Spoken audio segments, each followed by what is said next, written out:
السلام علیکم بیٹا، کیا حال ہے؟ ٹھیک ہے؟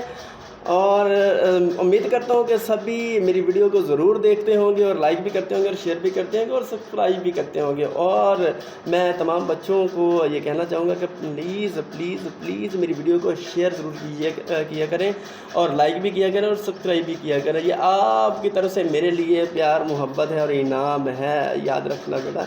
ہاں، تو آج میں شعری اصطلاحات کے بعد جو ہمارے پاس ادبی اصطلاحات تھیں اس میں سے تشبیہ کا بتا دیا، استعارہ کا بتا دیا۔ تو آج ہمارے پاس جو موجود ہے وہ ہے تلمیح۔ اور تلمیح جیسے کہ میں سب سے پہلے یہی بتاتا ہوں کہ لغوی یا لفظی معنی جو ہے وہ کیا ہے۔ تلمیح کے لفظی یا لغوی معنی یہاں پہ اشارہ کرنا ہے، کسی چیز کی طرف اشارہ کرنا، یعنی اشارہ کرنا ہے تلمیح کے لغوی یا لفظی معنی۔ اور اصطلاح میں جو اس سے مراد لیا گیا ہے، ایک یا دو الفاظ میں کسی خاص جگہ یا مقام یا کسی شخص کی طرف یا قرآنی آیت کی طرف یا حدیث مبارکہ کی طرف اشارہ کرنا تلمیح کہلاتا ہے۔ جیسے ید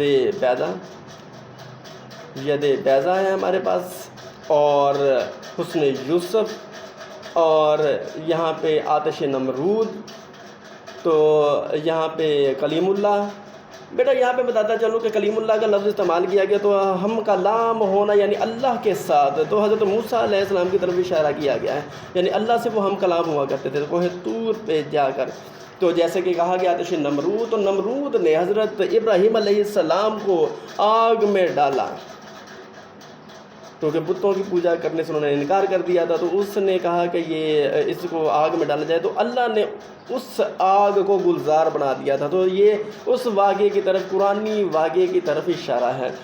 تو بیٹا امید کرتا ہوں کہ آپ کو میرے اس جو تیسرا تھا ہمارا ادبی اصطلاحات کے متعلق تلمیح، تو اس کی آپ کو سمجھ آ گئی ہوگی۔ تو اللہ حافظ، دعا میں یاد ضرور رکھیے گا۔